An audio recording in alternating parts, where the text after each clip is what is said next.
¿Cómo están? Buenos días. Hoy vamos a comenzar el tema 5 de nuestra asignatura, que se refiere al análisis en el plano Z de los sistemas de control en tiempo discreto. ¿Cuáles son las unidades de competencia que vamos a aprender? Es decir, ¿qué vamos a aprender? ¿Qué competencias vamos a desarrollar? En este capítulo es lo siguiente. Vamos a hacer la aplicación de las metodologías y las herramientas matemáticas para el análisis y diseño de los sistemas de control en tiempo discreto en el plano Z, o también llamado método convencional. Les hago recuerdo, los dos capítulos anteriores, hemos hablado primero de la introducción a los sistemas de control en tiempo discreto.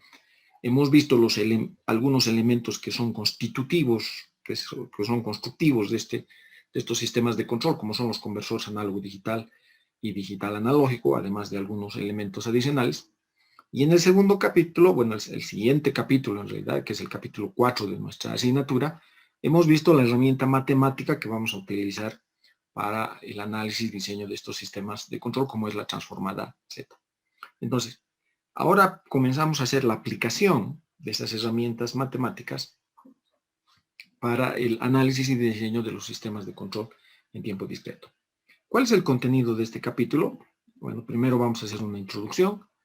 Dos, vamos a hablar sobre el muestreo mediante impulso y la retención de datos, o lo que es lo mismo, vamos a hablar de los modelos matemáticos del conversor análogo digital y digital analógico.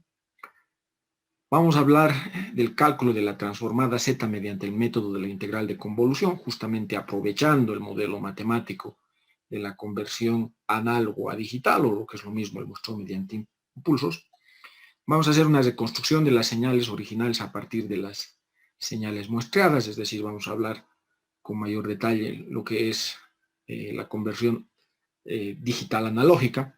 Y por último vamos a hablar sobre la función de transferencia pulso, que ya es la representación del sistema de lazo cerrado, cuando el sistema, como hemos estado viendo, incluyen elementos de tiempo discreto, como es el controlador, y elementos de tiempo continuo, como es la planta o el proceso que vamos a controlar. Y por último vamos a hablar sobre realización de controladores digitales y el análisis en lazo cerrado con estos controladores. Comencemos. El método de la transformada Z es un método útil para analizar y diseñar sistemas de control de tiempo discreto, lineales e invariantes en el tiempo, de simple entrada y simple salida, que además tienen una característica fundamental, es decir, parte de estos sistemas están expresados, o sus modelos están expresados mediante, como elementos de tiempo continuo, vía la función de transferencia o la transformada de Laplace de las señales, y algunos elementos están expresados en tiempo discreto, ¿no? Y luego le vamos a llamar la función de transferencia en Z o la función de transferencia pulso. Entonces, como hay una mezcla de señales y sistemas, ahí el método de la transformada Z es útil porque nos permite utilizar las herramientas que se han desarrollado para tiempo continuo, las herramientas que se han desarrollado cuando estamos hablando en el dominio de Laplace, para el análisis de los sistemas de tiempo discreto, cuyo modelo matemático estará expresado en la transformada Z. Un detalle que hay que mencionar es que en estos sistemas se asume un muestreo uniforme. ¿Qué significa?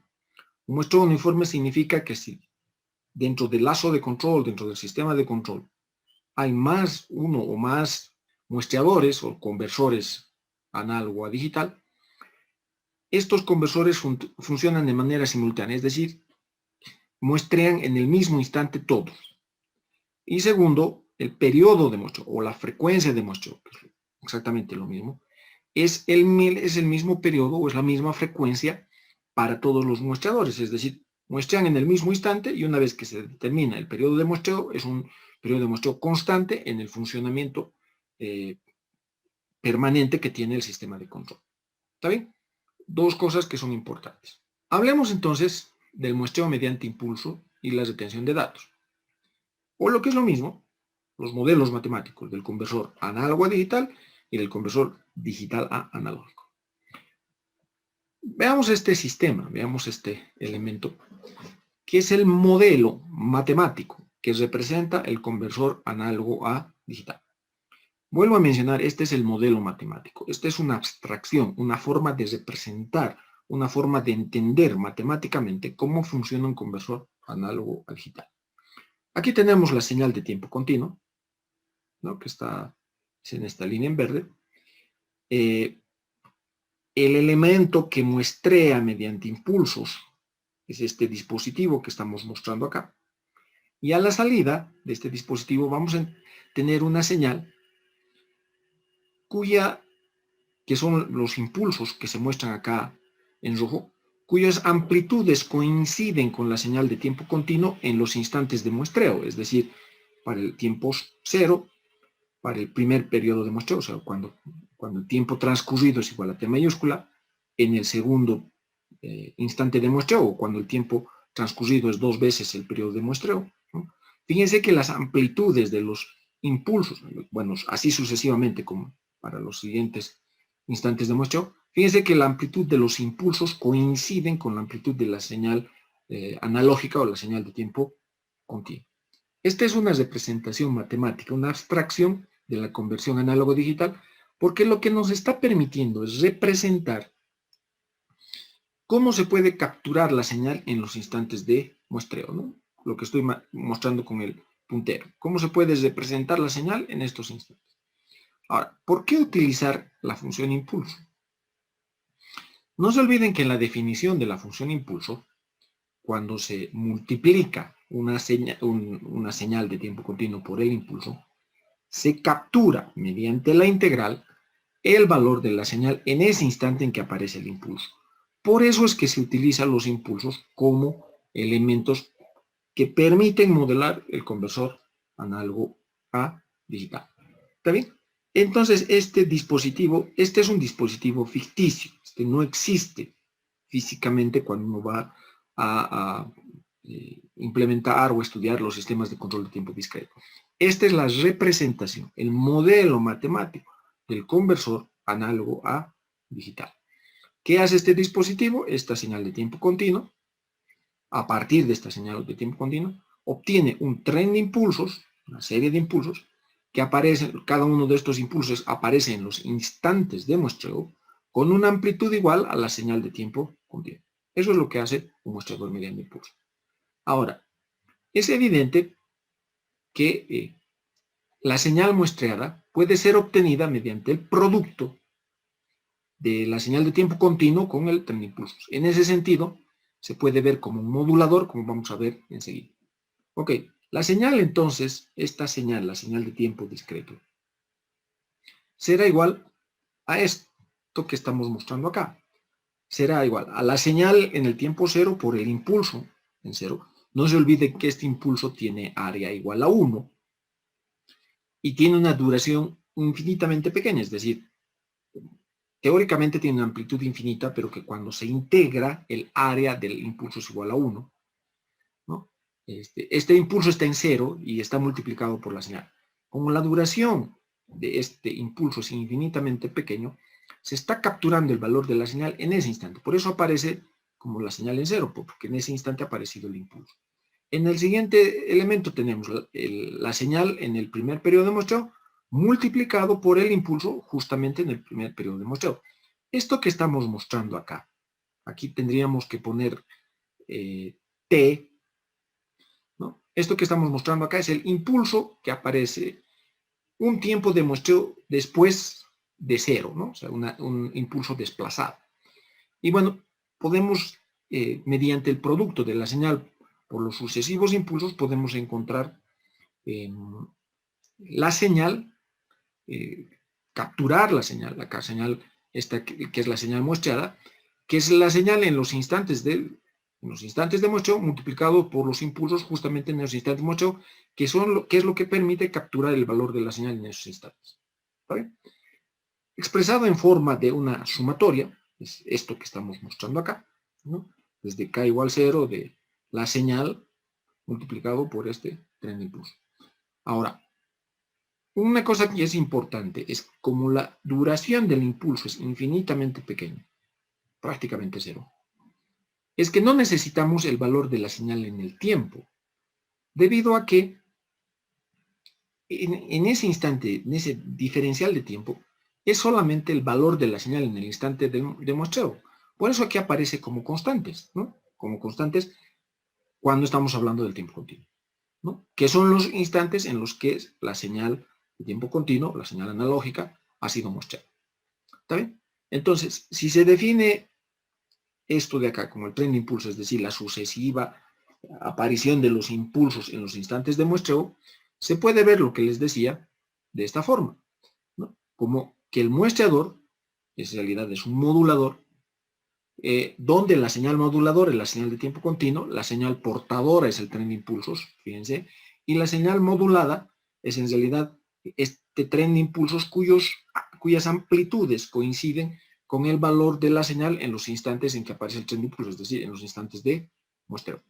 Esto es lo que queríamos hacer, representar, ¿no?, en forma matemática el conversor análogo digital.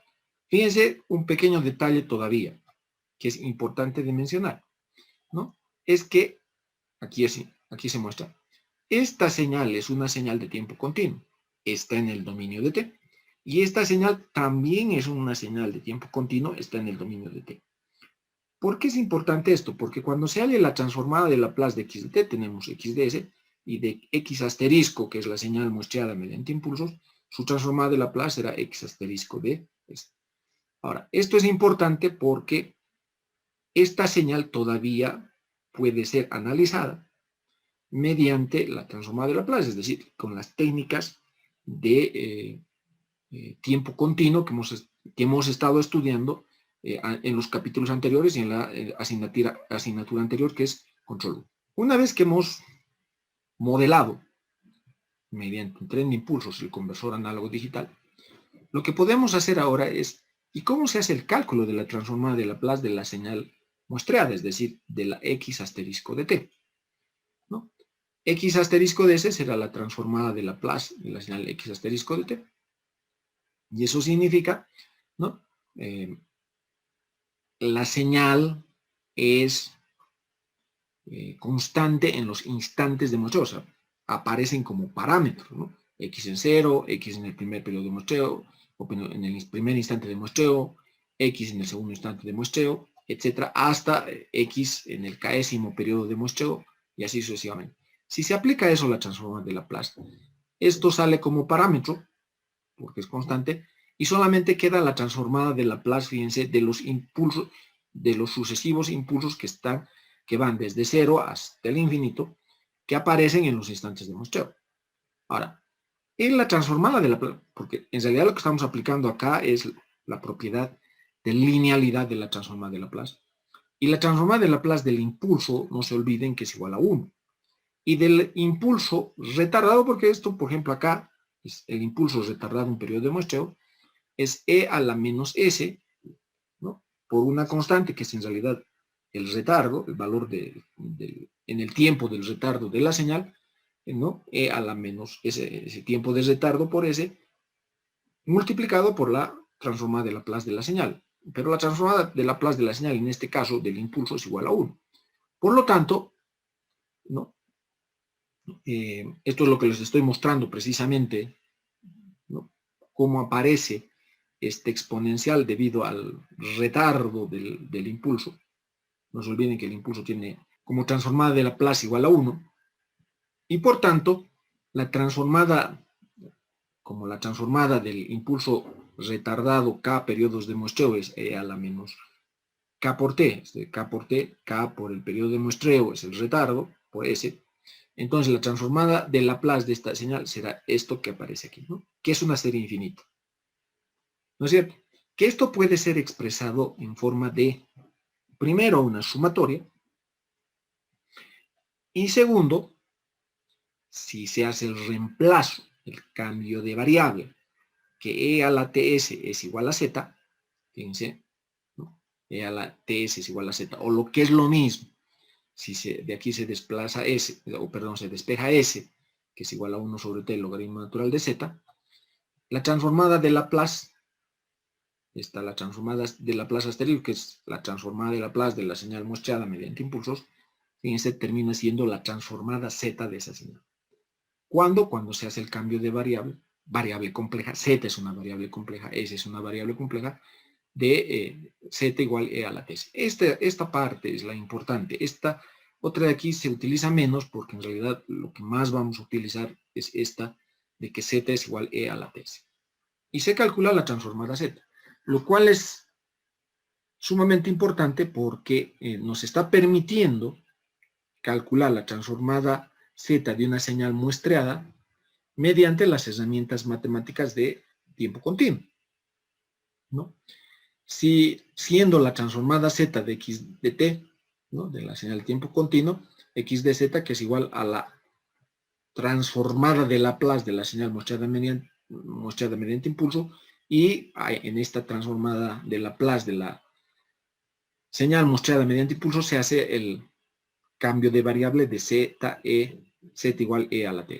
De ese modo hemos calculado la transformada z de x de t, de la señal de tiempo continuo que se ha muestrado mediante impulso. Este es el modelo, lo que acabo de mostrarles, este es el modelo del conversor análogo a digital. Es importante que tomen, que maduren la idea, que puedan entender que este es el modelo matemático, ¿ya?, que no existe ese extensor, pero que es la forma de representar, que tenemos esa captura de datos que hace el conversor análogo a digital en los instantes de muestreo que se programan. No se olviden que los instantes de muestreo se programan mediante el reloj del conversor, y a partir de ahí se tiene el valor del, o sea, el conversor lo que nos hace es capturar los datos en los instantes de muestreo. Ok. Hablemos del otro circuito, del circuito conversor de digital a analógico. Para eso vamos a hablar de la retención de datos. La retención de datos es un proceso de generación de una señal de tiempo continuo a partir de una secuencia de tiempo discreto. No se olviden que cuando discretizamos una señal, cuando hacemos pasar una señal por un conversor análogo digital, en realidad lo que tenemos es los valores de los datos en los instantes de muestreo. Entre instantes de muestreo hemos perdido la información, porque solamente tenemos la información en los instantes en que el conversor captura esa señal.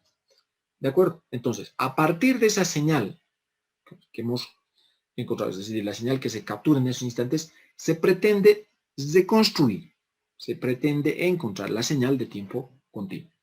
Ese tratar de encontrar, de calcular la señal de tiempo continuo a partir de la señal muestrada, es lo que se llama retención de datos.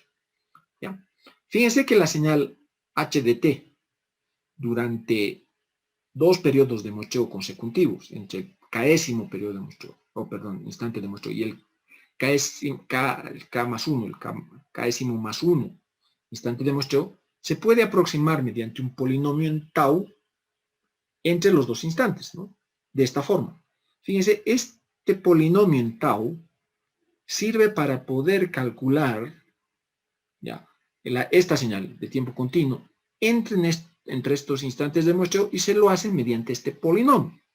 Este polinomio es de grado n. Por eso también se le llama retenedor de orden n, porque el polinomio que estamos utilizando para poder calcular los datos, para aproximar los datos de la señal h de t entre instantes de muestreo, se está haciendo mediante un polinomio de orden n. Ahora, lo importante de acá, de este polinomio, es saber calcular, bueno, tenemos que calcular los coeficientes sucesivos de tau, a sub n menos 1, etcétera, etcétera, hasta a sub 1, y por último a sub 0. Como este polinomio es válido entre dos consecutivos periodos de muestreo, tau en realidad adopta valores entre 0 y el periodo de muestreo t. Pero si esta señal se está aproximando a la señal muestreada mediante impulsos, que es x en kt, es decir, cuando tau es igual a 0, tiene que ser igual a la señal muestreada, es decir, h, esta señal que es aproximada mediante el polinomio, tiene que ser igual a la señal a la señal muestreada cuando tau es igual a 0. Cuando tau es igual a 0, fíjense, h en kt, tiene que ser igual a x en kt. Esto de acá se cumple.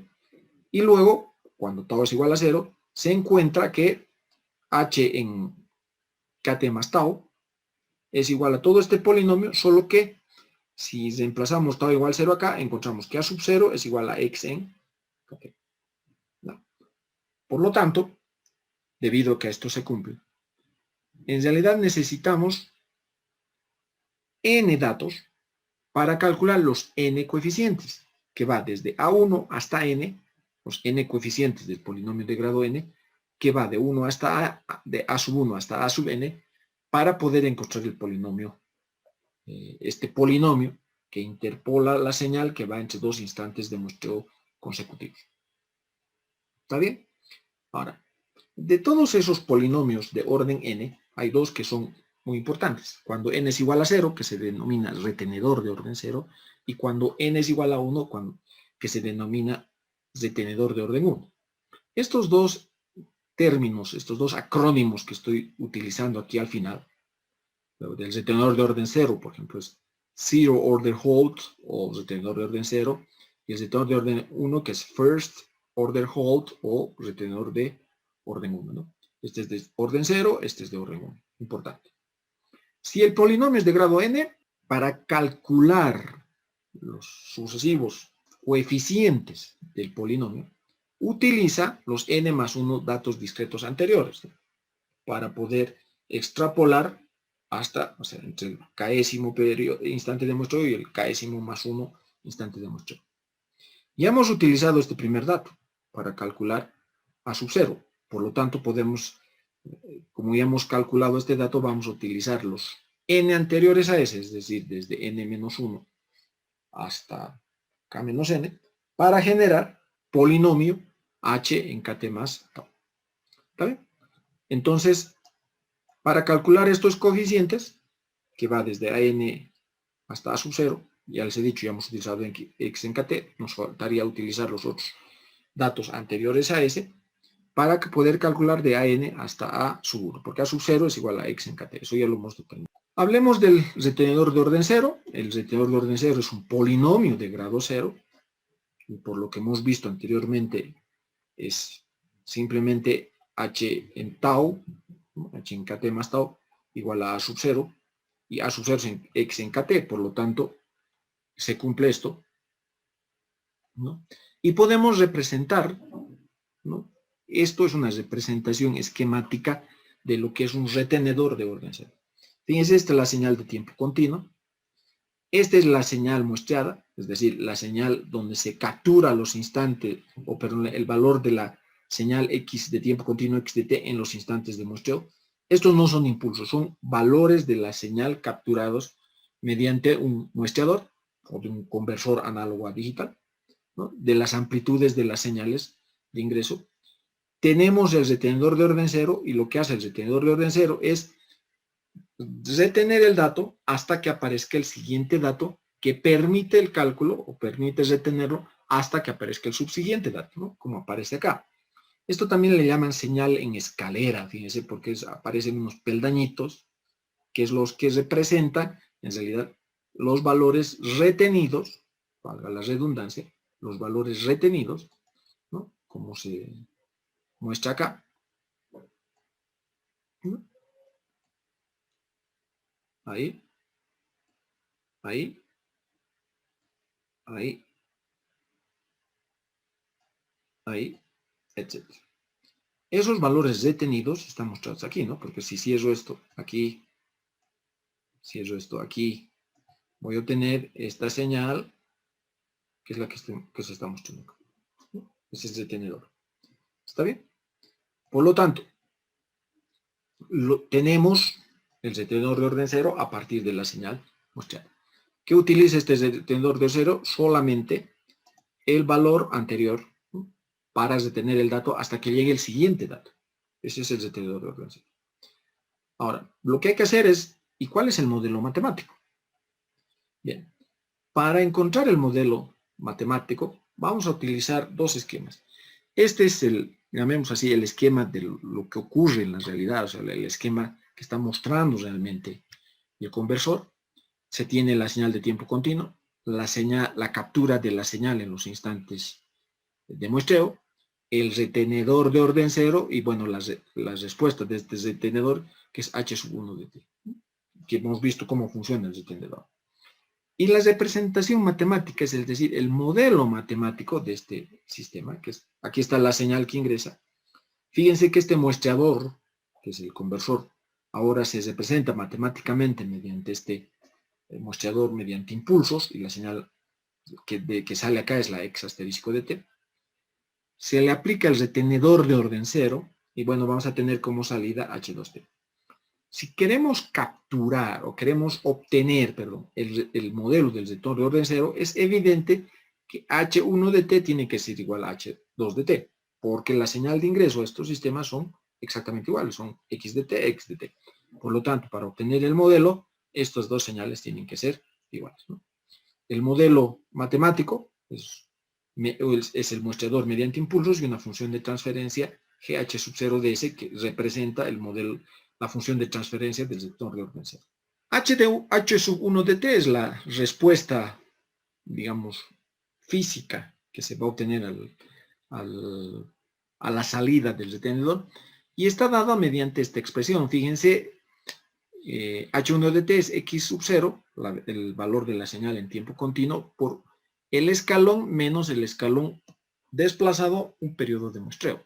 Es decir, está capturando este primer elemento del retenedor, ¿no? Esto de aquí, aquí, aquí y aquí.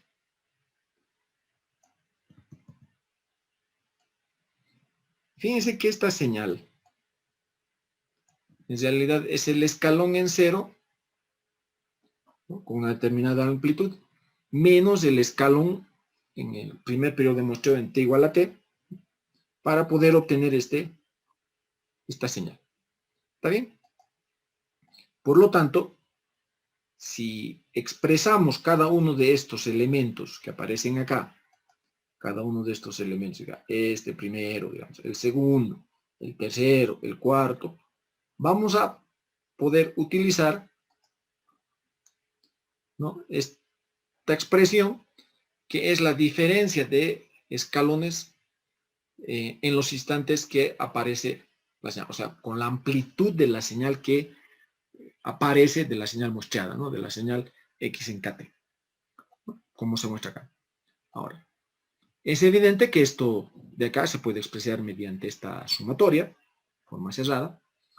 Si se aplica la transformada de Laplace, no se olviden que la transformada de Laplace de u de t es 1 sobre s, y de u de t retardada aparece el exponencial del retardo sobre s, ¿no?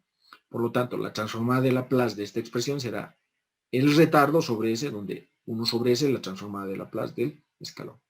Entonces, h1 de t será igual, o sea, la transformada de Laplace de h1 de t será h1 de s, será la sumatoria desde k igual a 0 hasta infinito. Esto aparece como una constante. De este escalón, su transformada de Laplace es esto, y de este otro escalón, su transformada de Laplace es esto. ¿Está bien? Aquí se puede hacer una factorización de e a la... aquí de e a la ts, porque aquí va a aparecer e a la kts y aquí es e a la menos kts, aquí es e a la menos kts por e a la menos ts. Esto podemos factorizar y nos da esta expresión. Este s también está saliendo fuera de la sumatoria porque no depende del índice k. Y nos queda esto que está aquí adentro. Por el modelo, o sea, por el modelo que estamos obteniendo, la transformada de Laplace de h2 de t tiene que ser igual a h2 de s, y eso tiene que ser igual a h1 de s porque la señal h2 de salida es igual a la señal h1. Por lo tanto, h2 de s es igual a la transformada de Laplace, o perdón, a la función de transferencia del retenedor de orden 0 por la transformada de Laplace del ingreso, y de ahí se puede deducir, ¿no?, como esto es la transformada de Laplace de la señal muestreada, de ahí se puede deducir que la función de transferencia del retenedor de orden 0 es esta expresión. Lo que estábamos buscando modelar, es decir, cuál es el modelo del retenedor de orden 0. Este es el modelo del retenedor de orden 0. ¿Está bien? Importante mencionar que este modelo es el que representa, es el que modela al conversor digital a analógico. Y también es importante mencionar que comercialmente, sea que se implemente mediante circuitos integrados, es decir, circuitos integrados que son conversores digital analógico, o sea que se utilicen dispositivos ya en cuyo hardware ya se utilizan los conversores, como son, por ejemplo, los PLCs, las tarjetas de adquisición de datos, los mismos microcontroladores, algunos microcontroladores tienen los conversores, todos utilizan retenedores de orden 0. Existen en el mercado muy pocos conversores de retenedores de orden 1. Por eso es que muchos autores dicen el retenedor de orden 0 es el que se utiliza para la conversión digital analógico y nada más. Hay algunos, comercialmente hablando, algunos conversores, digamos, unos retenedores en los conversores digital analógico de orden 1. Muy pocos, pero hay. Para retenedor de orden 2 o mayor hay que hacer la implementación digital propia, es decir, comercialmente no existe. Y en el 99% de los casos, la conversión digital analógica se realiza mediante el retenedor de orden 0. Con eso concluyo. El retenedor de primer orden. Fíjense, nuevamente tenemos una señal de tiempo continuo. Aquí está la señal muestreada, es decir, la señal que se obtiene capturando la señal de tiempo continuo en los instantes de muestreo. El retenedor de primer orden, y a partir del retenedor de primer orden tenemos la señal de tiempo continuo HDT, que se obtiene, fíjense, les pido por favor, interpolando o extrapolando en este caso en los valores de la señal en los instantes de muestreo. Fíjense esto, por favor.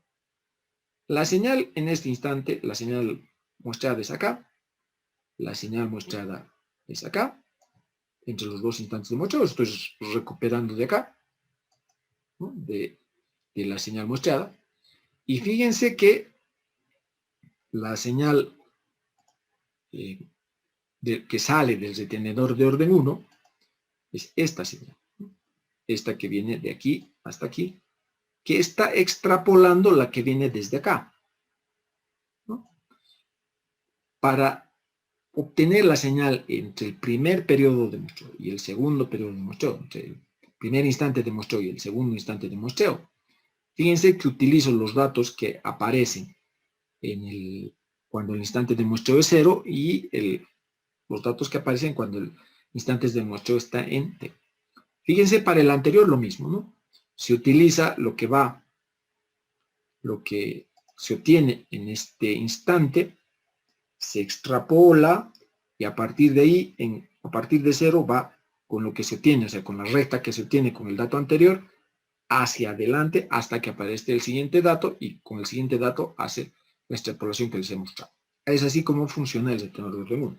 Por lo tanto, para que el retenedor de orden 1 funcione, se necesitan el dato en el instante en que queremos hacer la conversión digital analógica y el dato anterior, instante de muestreo anterior al cual estamos considerando. Para poder hacer el modelo de este retenedor, vamos a utilizar una señal simple, una señal sencilla, como es el escalón, ¿no? Tenemos la señal de tiempo continuo, que es el escalón. La señal muestreada será esta, con un periodo de muestreo T. Se utiliza el retenedor de primer orden, ¿no? Para poder capturar esta señal. Fíjense, para este primer instante solo se tiene 0, por eso aparece esta recta acá, ¿no? Solo se tiene 0. Para el siguiente, el que va entre T y 2T, ya se tiene este dato que es 1 y el siguiente que es 1, y a partir de ahí va a ser una recta.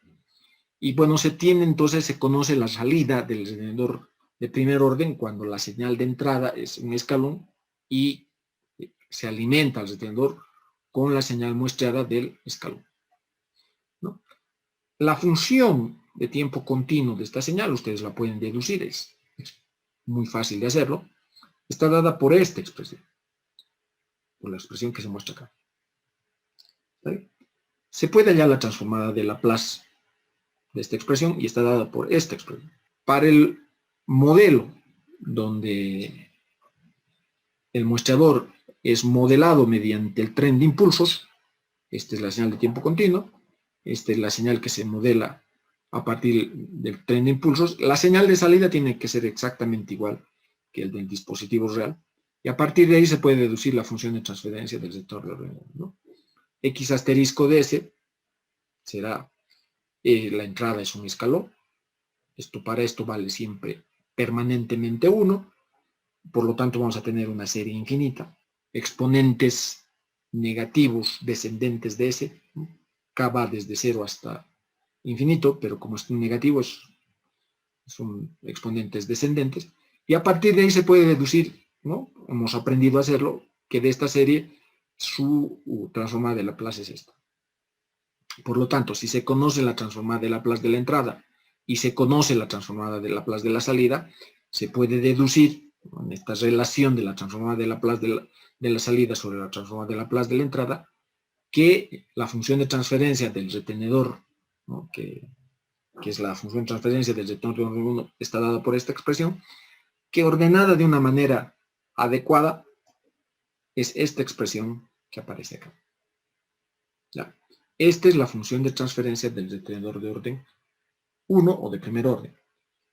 Nuevamente repito, este retenedor es muy poco utilizado, pero es importante saber cómo se deduce su función de transferencia y como fíjense se va a obtener expresiones cada vez más complicadas, más complejas, si se utilizan retenedores de orden 2, de orden 3, etcétera, etcétera. A partir de aquí hacia adelante, en la asignatura, para hacer el análisis y diseño de sistemas de control, vamos a utilizar el retenedor de orden 0. El retenedor de orden 1 lo hemos deducido para saber cuál es su función de transferencia y cómo se deduce cuando hay retenedores de orden mayor. Cálculo de la transformada Z mediante el método de la integral de convolución. Precisamente vamos a aprovechar el modelo que hemos obtenido del muestreo mediante impulsos, es decir, el modelar el conversor análogo digital, para poder hacer el cálculo de la transformada Z de una señal de tiempo continuo aplicando la integral de convolución. Este es el modelo básico del conversor análogo a digital. Aquí está la señal analógica, cuya transformada de Laplace es x de s. Y aquí está la señal muestreada mediante impulsos, cuya transformada de Laplace es x asterisco de s. Una de las cosas que quiero que puedan entender fundamentalmente en este tema es que cuando estamos haciendo el mostrador mediante impulsos, esta señal, como esta señal, que es la señal modulada mediante los impulsos, como hemos visto anteriormente, esta señal y esta señal son señales de tiempo continuo, dependen de t, no dependen de k. K es el tiempo discreto, t es el tiempo continuo. Entonces, x asterisco de t, la señal muestreada mediante impulso, es una señal de tiempo continuo. Ok, otra cosa es que hemos hecho la transformada de Laplace, hemos calculado esto, y cuando calculamos esta transformada de Laplace e hicimos el cambio de variable, que z es igual a e a la ts, hemos encontrado la transformada z de esta señal. Al encontrar la transformada z de esta señal, en general lo que estamos haciendo es la discretización de esta señal, que evidentemente coincide en los instantes de muestreo con los valores que tiene esta señal muestreada mediante impulsos, y por lo tanto tenemos la transformada z de una señal de tiempo discreto. Eso es fundamental. Sobre ese tema vamos a volver más adelante también, así que vamos a reforzar ese conocimiento. Ok, esta es la señal muestreada mediante impulso. X de t es la sumatoria desde k0 hasta infinito de la señal de tiempo continuo multiplicada por el tren de impulso. Es evidente que los únicos instantes donde esta señal va a ser diferente de 0 es en los momentos en que aparece el impulso. Y esto resulta ser solo un coeficiente, o sea, es decir, un factor de ponderación de los impulsos en los instantes de muestreo. Por eso es que esto puede salir. Fíjense, x de t no depende del índice k de la sumatoria, por eso puede salir acá. Ok.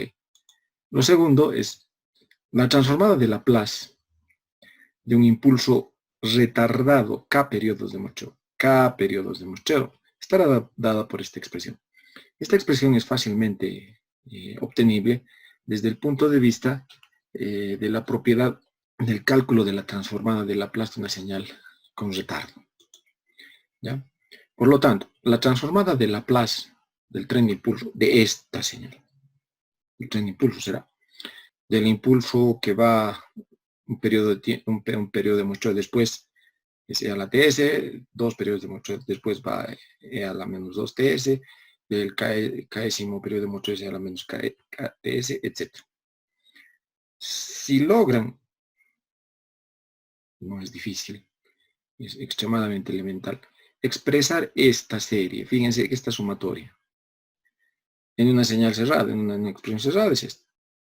Si hacen esta división, les va a dar esta expresión, esta sumatoria infinita, ¿no?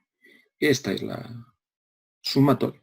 Por lo tanto, la transformada de Laplace del tren de impulso está dada por esta expresión. X asterisco de S es la transformada de Laplace de la señal X asterisco de T. No se olviden que la señal X asterisco de T es la que hemos obtenido de modular, hemos visto que en realidad como un modulador, de modular la señal de tiempo continuo X de T con un tren de impulso. Okay. Eso está dado por esta expresión. ¿Sí? Hace un momento les he mostrado eso. Ok. Recordemos un tema fundamental, la transformada de Laplace del producto de dos señales en el tiempo, que aplicando la fórmula de la transformada de Laplace estaría dada por esta forma, no es más que la convolución, ¿no? En S, en el dominio de S, de la transformada de Laplace.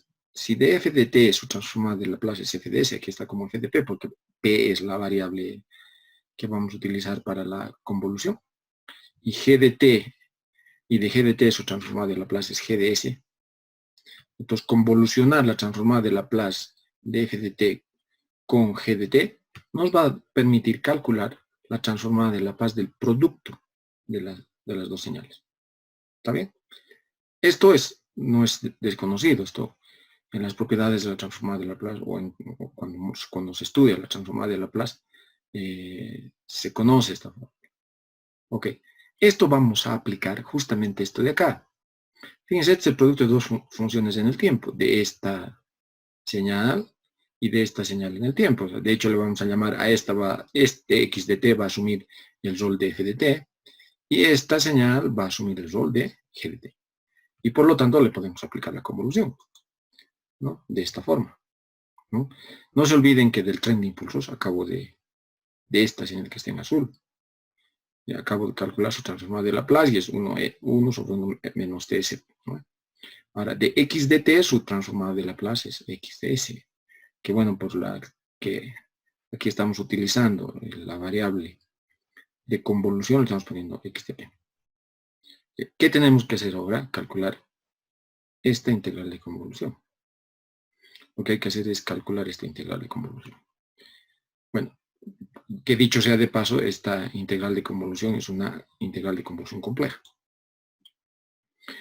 La integración se hace a lo largo de una línea paralela al eje imaginario en el plano S, que va desde C menos J infinito hasta G más J infinito, y separa, esta recta, separa los polos de X de P de los polos que nos introduce esta expresión en azul. ¿Ok? Separa los polos de esto, de esto. Entonces, no es difícil, voy a demostrar enseguida. Los polos de esta expresión son esta expresión. ¿Cómo podemos encontrar esto? Demuestro, ¿no? Un pequeño detalle. Aquí aparece la expresión 2pi sobre t. 2pi sobre t, ustedes saben, o sea, t es el periodo de muestreo. 2pi sobre t tendría que ser la frecuencia de muestreo. Omega s. Omega s, 2pi sobre t es la frecuencia de muestreo. No hay que olvidar esto porque esta frecuencia de muestreo, como vamos a ver justamente más adelante, juega un rol importante en el momento de elegir el periodo de muestreo. Es decir, con qué periodo de muestreo hay que empezar a discretizar, a mostrar las señales, ¿va? Eso juega un rol importante, esta frecuencia. Por lo tanto, 2pi sobre t, donde t es el periodo de muestreo, obviamente es la frecuencia de muestreo y lo vamos a denotar por omega sobre s. Ok. ¿Cómo se hace el cálculo de los polos de esto? Si queremos calcular los polos de esto, es evidente que lo que tenemos que hacer es su denominador igualar a 0. ¿Ya? Se puede despejar de esta forma, ¿no? Este 1 pasó al otro lado, y para que esto sea 0, tiene que cumplirse esto, que a la menos TC menos P es igual a 1. O sea, cuando este exponencial es igual a 1, o sea, la solución trivial es cuando S es igual a P. ¿No? Cuando S es igual a P, esto se va a hacer 0, E a la T0 evidentemente es 1. Sin embargo, estamos hablando que S y P son variables complejas. Y por lo tanto se cumple para cualquier múltiplo entero de 2pi, entero positivo o negativo. Aquí le he puesto más o menos JK, porque este K está demostrando la multiplicidad de 2pi. Y K puede dar el valor de 0, 1, 2, etcétera, etcétera. O sea, todos los vectores que queden sobre el eje real con distancia 1, ¿no? Con un ángulo de 0, 2pi, 4pi, 6pi, etcétera, o con ángulos de menos 2pi, menos 4pi, menos 6pi, etcétera, cumple con el requisito de que este exponencial, o sea, esto, valga 1. ¿No? Entonces, si esto y esto son iguales, o sea, tienen que ser iguales para resolver el problema de encontrar los polos de acá, es evidente que vamos a encontrar esto, ¿no? Menos t, s menos p tiene que ser igual a más menos 2pi por k. Solo he hecho una ordenación respecto a esta otra expresión y los valores de k. Y de aquí podemos encontrar que s, p igual a s más menos j veces 2pi sobre t por k resultan ser los polos de esa expresión. Un pequeño detalle es 2pi sobre t es omega de s y eso lo hemos llamado frecuencia de muestra. Demostrados entonces dónde están los polos de esta expresión, o sea, del tren de impulso, o sea, de la transformada de Laplace del tren de impulso. Un detalle es que evidentemente el número de polos es infinito, porque para todo valor entero de k, como estoy mostrando acá, tenemos un polo de esta expresión. ¿No? Estos polos son infinitos. Ok. Para aplicar el teorema de Cauchy-Grosset, la integral de convolución tiene que ser una... tiene que hacerse en un contorno cerrado en el plano S. ¿No? Entonces, este X de asterisco de S, que es la transformada de Laplace de la señal mostrada mediante impulso, será 1 sobre 2πj. Esta es la integral de convolución, solo que aquí es un contorno cerrado. Y se acuerdan que la integral se hacía en una recta que es paralela al eje imaginario. Entonces, para completar eso, lo vamos a completar mediante un semicírculo, ya sea en el lado izquierdo o en el lado derecho. Y si para completar eso hemos aumentado ese semicírculo, tenemos que restar el segmento que hemos completado para poder calcular o para poder encontrar esto. ¿Ya? Gamma es el semicírculo de radio infinito en el semiplano izquierdo o en el semiplano derecho del plano complejo P. Ok. Se asumen que los polos de X de S están en el semiplano izquierdo y X de S se puede expresar como un coeficiente de polinomios de S, ¿no? O sea, es un polinomio simple sobre otro polinomio simple. Eso no significa nada respecto a las raíces, ¿no? O sea, las raíces de cualquiera de los polinomios son reales o son complejos conjugados. También se asume que P de S, por un tema digamos así, de la propiedad de que la transformada de Laplace de un sistema siempre es una transformada de Laplace propia. Eso significa el grado del denominador es mayor al grado del numerador. Es decir que el límite cuando S tiende a infinito de X de S es igual a 0. Esto está asegurando que el grado del denominador es mayor al grado del numerador. Ok. Veamos la evaluación de la integral de convolución en el semiplano izquierdo. Este es el plano complejo P.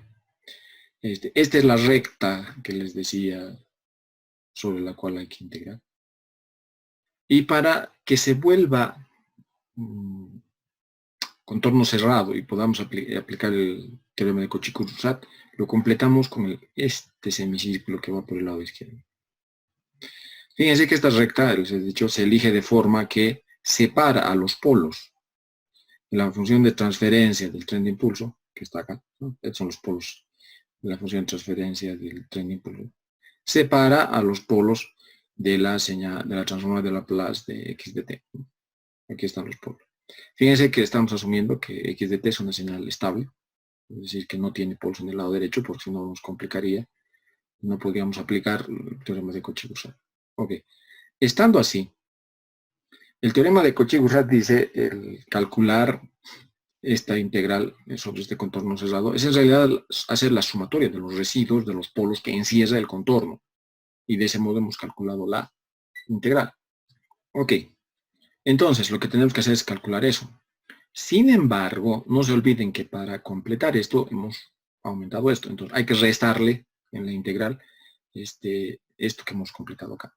Como el grado del denominador de x de s es mayor, entonces se puede demostrar que esto que tenemos que completar, esto de aquí, que es el semicírculo hacia la izquierda, vale 0.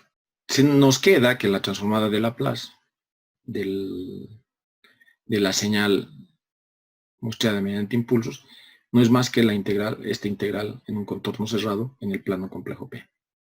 Ok, eso significa, por la aplicación del teorema de Cauchy-Courant, no se olviden que cuando hemos elegido este contorno cerrado solamente estamos encerrando los polos de x de P, y por lo tanto será la sumatoria de los residuos de esta expresión en los polos de x de P. ¿No es cierto? Esto significa, aquí vamos a operar esto del denominador, los residuos de x de P, 1 menos e a la menos ts por e a la menos tp, en los polos de x de P. Y bueno, si ahora sustituimos e a la ts por z, ¿se acuerdan? X de z, porque ya no va a depender de s, ahora va a depender de z. Son los residuos de x de P sobre 1 menos z a la menos 1 e a la menos tp, evaluado en los polos de x de P. Que, digamos, en su forma más simple, si multiplicamos numerador y denominador, y en vez de utilizar la variable p, retornamos nomás a la variable s, que es la variable que utilizamos de la transformada de Laplace. En vez de p volvemos a utilizar s, encontramos que x de z es la sumatoria de los residuos de esta expresión evaluado en los polos de x de s. Cuidado que son todos polos estables, ¿no? Es decir, todos los polos están en el semiplano izquierdo. Obviamente, también se consideran los polos que están en el origen, o los polos que podrían estar sobre el eje imaginario. ¿Cómo se calcula estos residuos? En la forma que sabemos calcular los residuos, es decir, si es un polo simple, estará dado por esta expresión, ¿no? Y si es un polo con multiplicidad n, estará dada por esta expresión. El cálculo de los residuos, ya o sea, no es un tema nuevo, eso lo hacen en 3.15, lo hacen en ecuaciones diferenciales, y ahí demuestran cómo Heaviside ha sido el que ha demostrado cómo se hace el cálculo de estos residuos. Okay. Veamos entonces cómo podemos aplicar esto que acabamos de ver, para calcular la transformada Z. Fíjense, una gran ventaja de esto es que podemos calcular la transformada Z de una expresión, o sea, de una transformada de Laplace, directamente de aquí, calcular la transformada Z, sin tener que hacer los pasos previos. O sea, no lo he dicho explícitamente, pero es obvio que lo que íbamos a hacer es, si queremos calcular la transformada Z de esto, lo que tendríamos que haber hecho es primero hallar la transformada inversa de Laplace, es decir, calcular x de t. Discretizar x de t, es decir, encontrar la versión X en KT, donde K multiplicado por el periodo demostrado. Y una vez encontrado eso, a esa expresión encontrarle la transformada Z, ¿no? Entonces, de aquí ir a la transformada inversa de Laplace, de la transformada inversa de Laplace, o sea, determinar X de T discretizar, y de la señal discretizada encontrar su transformada Z. Tendríamos que hacer esos pasos. Sin embargo, con el teorema de convolución, directamente de la transformada de Laplace podemos calcular la transformada Z. Veamos, este es un ejemplo muy simplecito. Tiene dos polos reales diferentes. P1 es igual a menos 1, P2 es igual a menos 2. Ambos son polos simples o de multiplicidad 1. A los polos simples es lo mismo que decir multiplicidad 1. Si calculamos el primer residuo, ¿no? O sea, con esta fórmula de acá, es el límite cuando S tiende al polo, el factor del polo, la transformada de Laplace que queremos calcular, multiplicado por Z sobre Z menos E a TS, E a la TS, ¿no? Si ahora, en vez de X, sustituimos esto, es evidente que esto de aquí se va a simplificar con esto de aquí, porque no tuviese ahí una indeterminación, ¿no? Esto con esto se va, y me queda simplemente S más 3 sobre S más 2, multiplicado por esto, y ahí hay que calcular el límite, de esta forma. Ok. Calcular el límite es extremadamente elemental, ¿no? Y vale esta expresión, ¿no? O sea, en vez de S se sustituye menos 1, ¿no? Menos 1 más 3 es 2, menos 1 más 2 es 1, 2 entre 1 es 2, Z sobre E a la menos T, porque S tiende a la menos 1, entonces aquí queda E a la menos T. Y bueno, el residuo, caso 1, es este de acá. ¿Qué pasa con el segundo residuo? Es exactamente lo mismo. S tiende a menos 2 de X de S más 2 por X de S por esta expresión. Si se sustituye y se simplifica, nos va a quedar esto, o sea, el polo S más 2 se ha ido, se introduce el límite, menos 2 más 3 es más 1, menos 2 menos 1 es menos 1, entonces 1 entre menos 1 es menos 1, Z, aquí está yendo a la menos 2, entonces a la menos 2T. ¿Cuánto vale la transformada Z? No es más que la suma de los dos residuos, ¿no? De K1 y K2, como se muestra acá. Bueno, ya el sacar como un denominador y expresar esto como un polinomio simple en el numerador, un polinomio simple en el denominador, ese es un tema enteramente algebraico que pueden realizarlo ustedes. Veamos otro ejemplito. Ahora tenemos un polo doble en el origen y un polo simple. Aquí muestro claramente P1 es igual a 0 con multiplicidad N1 igual a 2. Con multiplicidad es 2. Y P2 en menos 2 con multiplicidad 1 o polo simple. Veamos el primer residuo. Aplicando la expresión de los residuos de un polo múltiple con multiplicidad 2, N sub 1 es 2. Entonces tenemos esta expresión. ¿Ya? Aquí está el polo doble en el origen, multiplicado por X de S. Si sustituimos X de S, que es esto, acá, esto con esto se va a ir y nos va a quedar esta expresión. Bueno, hay que derivar esta expresión. Fíjense, era la derivada de orden 2 menos 1, eso es la derivada de primer orden. Fíjense que aquí la derivada es fácil de hacer, o sea, pueden comprobar ustedes, yo he hecho algunos pasos, digamos, asumido algunos pasos. Pero bueno, como estamos derivando respecto de ese, Z puede salir de la derivada y lo que nos queda es, en realidad, S a la más 2 a la menos 1 por Z a la menos TS a la menos 1, ¿no? Y si se deriva, vamos a tener primero el denominador al cuadrado, es decir, menos 1 vas a multiplicar, ¿no? El denominador, o sea, esta expresión se aumenta, se disminuye, o sea, se le disminuye en 1, queda al cuadrado, y es el producto, ¿no? O sea, por la derivada de lo que está aquí en el denominador, que es derivada del primer factor respecto de ese, que vale 1, por el segundo factor sin derivar, que está aquí, más el primer factor sin derivar, que está aquí, por la derivada del segundo respecto de ese. La derivada del segundo respecto de ese será, el negativo se mantiene, del exponente es el propio exponente multiplicado por la derivada del exponente respecto de ese, eso es t. Está acá, ¿no? El límite cuando s tiende a 0. ¿Ok? He tratado de, en estos ejercicios, dejarlo en negro lo que estaba proviniendo de la función, o sea, de la transformada de Laplace. Si s tiende a 0, el z está acá, menos z, e a la ts es 1. S más 2, si s tiende a 0, esto es simplemente 2. E a la ts, si s tiende a 0, es 1. Me quedo con menos t. Aquí, si esto s tiende a 0, esto es 2 al cuadrado, que es 4. Si s tiende a 0, e a la ts tiende a 1, z menos 1, todo esto al cuadrado. Puesto, digamos, en forma ordenadita, es esta expresión.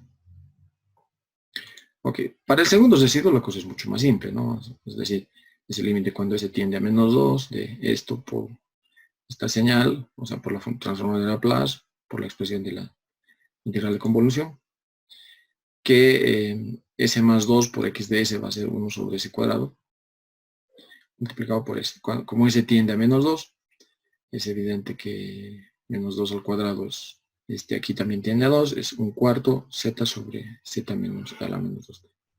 ¿Cuánto vale la transformada z? ¿No? Es la suma de los dos residuos. Cuidado que el anterior era negativo. Esto más esto, ¿no? Esta es la transformada z que hemos estado buscando. Bueno, sacar el común denominador y todo eso es algo que ustedes pueden realizar porque ya es un trabajo enteramente algebraico. Veamos un tercer ejemplo. En este caso son 3 polos simples, sin embargo 2 de ellos son complejos conjugados, como se ven acá, ¿no? Hay un polo en menos 1, un polo 2 en menos 1 medio más j veces raíz de 3 sobre 2, y bueno, el tercer polo, que es el segundo polo complejo conjugado, es menos 1 medio menos j veces raíz de 3 sobre 2. Todos son polos simples y por lo tanto todos pueden ser calculados mediante la aplicación del cálculo del residuo de polo simple, ¿no? Veamos. Para el primer polo, s tiende a menos 1 de esta expresión, ¿no? O sea, lo que nos queda es la expresión de x de s sin el polo en cuestión, que está aquí.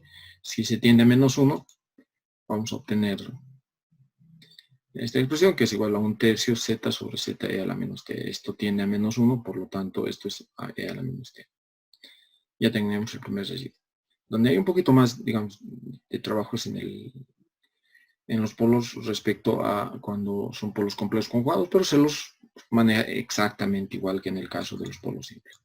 Para el segundo residuo tenemos el segundo polo, es este de acá, es menos 1 medio más j veces raíz de 3 sobre 2, que se ve acá, menos 1 medio más j veces raíz de 3 sobre 2. El polo por x de s por esto. El polo que no, para el cual estamos calculando el residuo es el que no aparece acá, multiplicado por esta expresión. El límite se calcula exactamente igual, es decir, se introduce esto, fíjense, menos 1 medio más j raíz de 3 sobre 2 más 1, el numerador era 1, lo mismo. Aquí menos 1 medio más j raíz de 3, y lo que quedaba era más 1 medio más j veces raíz de 3 sobre 2, por z sobre z, y donde era ese, era, bueno, el valor del polo por el cual estamos calculando el residuo. Ok, esta expresión es enteramente algebraica. Nos da esto de acá, ¿no? Pueden hacer las operaciones acá, les va a dar esto. Si hacen las operaciones acá, les va a dar esto. Y multiplicado por esto que aquí. Solo que aquí es separado. E a la menos t medios, e a la j, t raíz de 3 sobre 2. Hemos separado la parte real e imaginaria del exponente. Ok, esto de aquí es esta expresión, que si se multiplica por su complejo conjugado, etcétera, nos da esta expresión. Con lo cual habríamos calculado el residuo para el polo complejo, para el primer polo complejo conjugado. Esto multiplicado por esto. Ok. Para el cálculo, atiendan esto, para el cálculo del tercer residuo, no es necesario hacer todo esto de nuevo.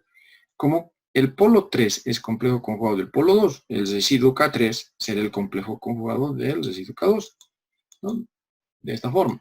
K3, el complejo conjugado K2. Complejo conjugado de esto es lo que es imaginario, va con valor positivo. Y esto que está como positivo tiene que ir como negativo. Hay que cambiarle el signo a J si quiere. Por tanto, la transformada Z es la suma de los tres residuos. Los tres residuos son residuos simples. O sea, son residuos de polos simples. Entonces, si se suma, como estamos viendo acá, será la transformada Z. Ya, pequeño detalle.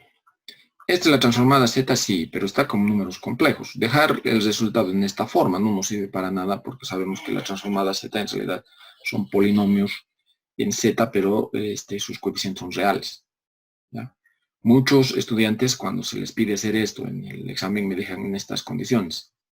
Y si me dejan en estas condiciones, simplemente la respuesta no vale para nada porque no es posible utilizar esto como transformada Z para lograr, digamos, la transformada Z inversa o hallar el modelo de tiempo discreto del proceso, que sí, ¿no? O sea, esta forma no nos sirve para trabajar. Tenemos que llevar a una forma donde los coeficientes son reales. Y en eso vamos a comenzar a trabajar ahora. Si trabajamos solamente en la suma de estos dos residuos, de K2 más K3.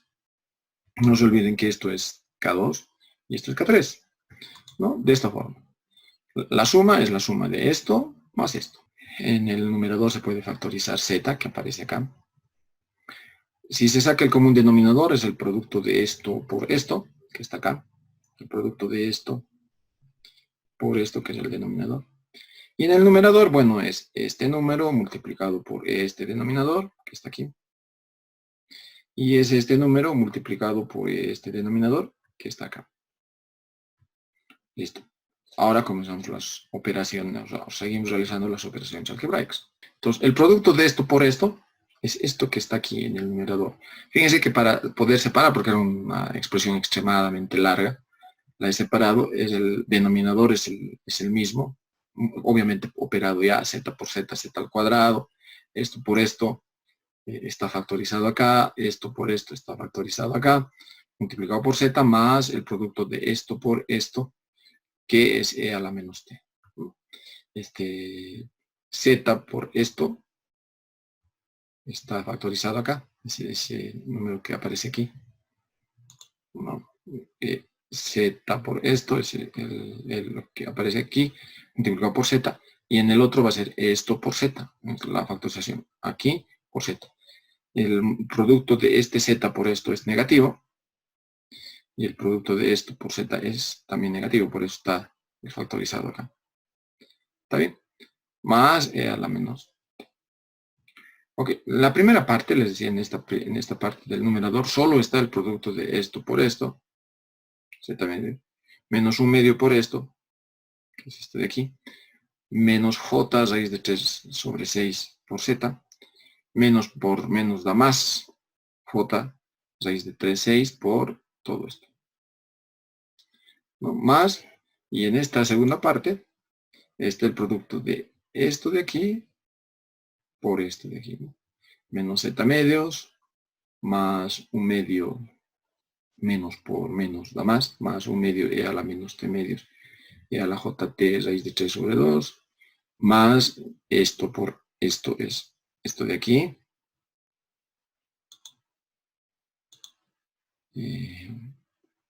Esto por esto es esto de aquí.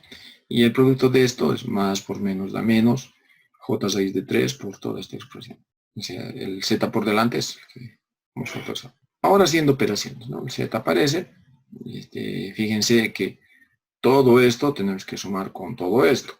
¿No? Menos z medios es menos z. ¿No? Fíjense que j raíz de 3 sobre 6 por z negativo más j raíz de 3 sobre 6 por z positivo, estos dos se van a hacer 0. Me queda este término, ¿no? Que lo he factorizado en realidad, ¿no? E a la menos t medios. Me he quedado solamente con esto aquí adentro. Y, ¿dónde está? Con esto factorizando un medio e a la menos t medios, se factoriza eso que está acá. Del siguiente término, hay que factorizar j raíz de 3 sobre 6 e a la menos t medios, que está acá. Y nos queda esto factorizado menos esto de acá. ¿No? Aquí es negativo, menos esto de acá.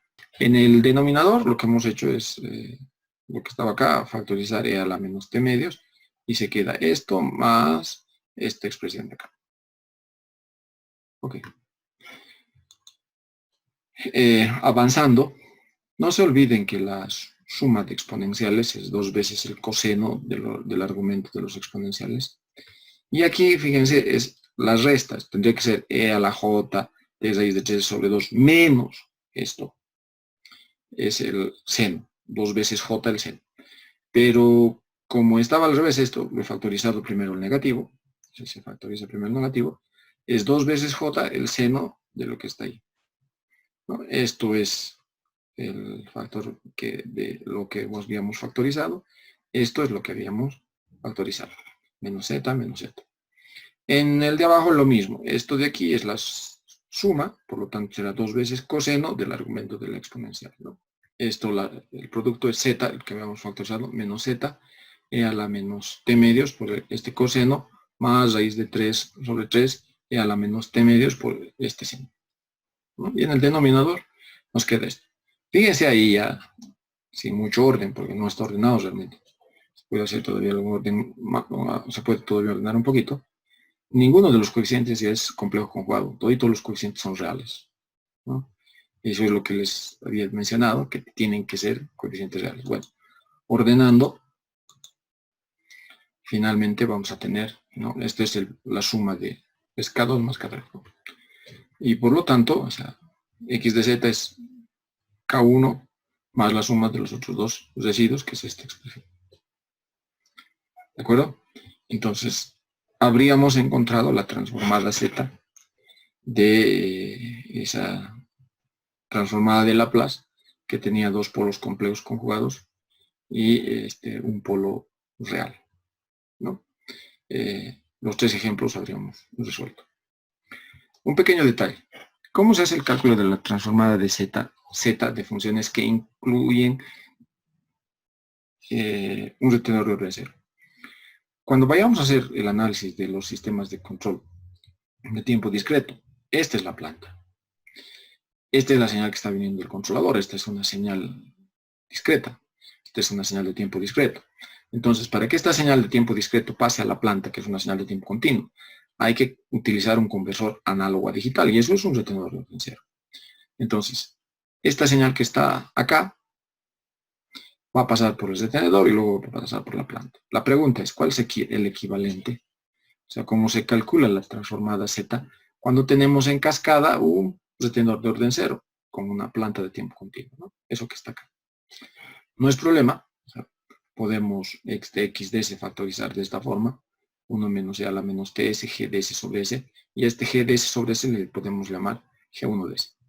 Ahora, el producto de e a la menos ts por g1 de s, el producto de esto por eso le podemos llamar x1 de s. Y por lo tanto, x1 de t, o sea, si le hallo la transformada inversa de Laplace a esto, este es un retardo de un periodo de muestreo, será x1 de t a la transformada inversa de Laplace de esto, que es g1 de t, pero como está retardado, con el retardo incluido, ¿no? Menos un periodo de muestreo. O sea, si asumimos que la transformada z de g1 de t es g1 de z, entonces la transformada z de este x1 será la transformada esta de acá. Por el teorema de desplazamiento de la transformada z, esto no es más que z a la menos 1 por g1 de z. ¿Por qué z a la menos 1? Porque está retardado un periodo de muestreo. ¿No es cierto? Ok. Por lo tanto, x de z, que es la transformada z de g1 de s, menos el retardo por g1 de s, será la transformada z de g1 de t, y ¿no se acuerdan? Esto es x1 de t. Eso es, de esto es g1 de z, y de esto es z a la menos 1, g1 de z. Si factorizamos, nos va a dar 1 menos z a la menos 1 por g1 de z. O lo que es lo mismo, x de z, que es la transformada z de x de s, es igual a 1 z a la menos 1 por la transformada z de g de s sobre s. ¿Ah? La transformada z de esto obviamente se puede calcular mediante hallar la transformada inversa de Laplace, discretizar y luego hallar la transformada Z, eso se llama la respuesta al impulso, o mediante la integral de convolución. Esta parte se puede calcular la integral de convolución. Volviendo acá, si tenemos la transformada Z de esto, por esto es 1 menos Z a la menos 1, por la transformada Z de G de S sobre S. Acabo de demostrar por qué. Si hay un retenedor de primer orden, no se olviden que esta es la función de transferencia, entonces lo mismo, la transformada Z de esto será 1 menos Z a la menos 1, que está viniendo aquí del numerador, al cuadrado, por la transformada Z de TS más 1 sobre T, este S cuadrado, que está viniendo del denominador, por la transformada de Laplace, o la función de transferencia, que viene a continuación, después del retenedor. Bueno, ya conocen la transformada Z de 1 sobre S por S cuadrado por S más 1, y por lo tanto ustedes pueden calcular la transformada Z de todo esto, ¿no? Que sería el ejemplo. Bien, por hoy es lo que quería mostrarles. Resumiendo esta clase, lo que hemos hecho es hallar la transformada Z a partir de la aplicación de la integral de convolución mediante el cálculo de los residuos. En este caso es en el semiplano izquierdo, es decir, en los polos de la señal que se está considerando y que nos sirve para calcular la transformada Z. Y luego hemos visto cómo se calcula la transformada Z cuando hay en cascada una función de transferencia con un retenedor de orden 0. En la siguiente clase vamos a hacer la integral en el semiplano derecho, ¿no? Que no nos sirve para calcular la transformada Z, pero nos sirve enormemente para hacer las interpretaciones de la respuesta en frecuencia de los sistemas de tiempo discreto. Muchas gracias, muy buenos días.